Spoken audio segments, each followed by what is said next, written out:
হাকিমপুরের Changi গ্রামে রোপণকৃত আমন ধানের চারাগাছ উপড়ে ফেলে জমি দখলের চেষ্টা। দিনাজপুরের হিলি থেকে মাহবুব হোসেনের তথ্য ও ভিডিও চিত্রে দেখুন বিস্তারিত।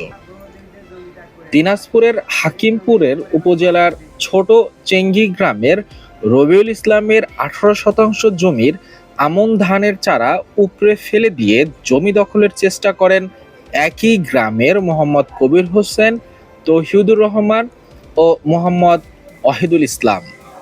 এ বিষয়ে হাকিমপুর থানায় মোসাম্মদ শিরিন আক্তার বাদী হয়ে 4 জনের বিরুদ্ধে একটি লিখিত অভিযোগ দায়ের করেন।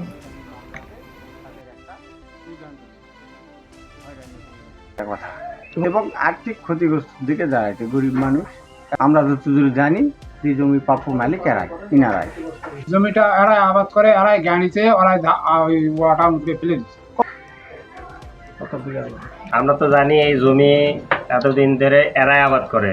জমি কিছুদিন আগে আমার সামনে, আমিও ছিলাম, মাঠে ছিলাম, এরা গাড়ি আসলো, যাদের সাথে গন্ডগোল তারা নাকি সব উপরে ফেল দিছে।